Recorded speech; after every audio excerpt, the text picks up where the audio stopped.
They say it makes up less than 1% of the videos, but it gets like 80% of the attention. What kind of borderline videos are we talking about here? Right, so Google, in their blog post this morning, they gave us 3 examples. There was one, they said videos that promise cures for fake cures for serious illnesses.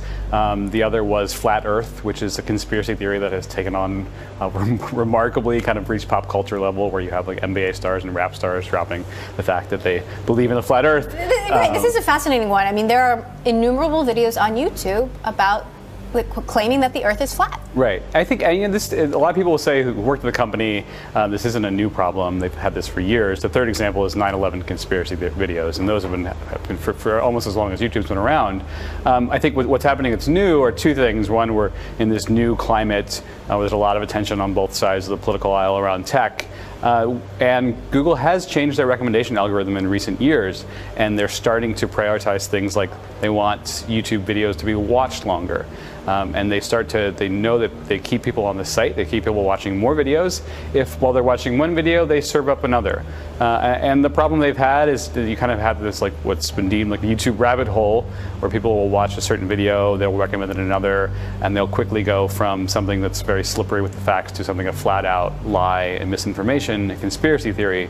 And YouTube's been very reluctant to remove those from the sites because they don't violate their policies. So now they've invented this new category called borderline videos that are not removed, they don't violate the policies, but they promise they're going to try to remove them from recommendations. Now, in the past, there's been some justification for leaving these videos on, like the Flat Earth videos. Who's that really hurting? Mm-hmm. But some of these other videos, like conspiracy theories about 9/11, why would YouTube ever leave those on the site?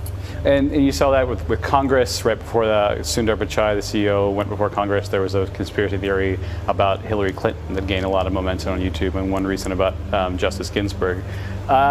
YouTube has historically been, this is a free platform. If you remember, years ago they stood up and kept the video, very controversial video about Islam. There have been people at the company that are sort of believe in free speech, and they're also very concerned about, well, where do we draw the line? Right, if you take down certain videos, if you bend our policy around which videos violate that aren't explicitly hate speech, for instance, then is a Bigfoot video conspiracy theory? Is a parody video conspiracy theory? And YouTube is always balancing this sort of negative press they get and attention from the fact that one of their biggest constituents are the creators who produce YouTube videos, who are already mad at them because their ad money have gone down. So I think that's where the company really sees itself in that tension, and they're kind of taking very slow steps. If it's only 1% of the content, as they say, will this impact use significantly?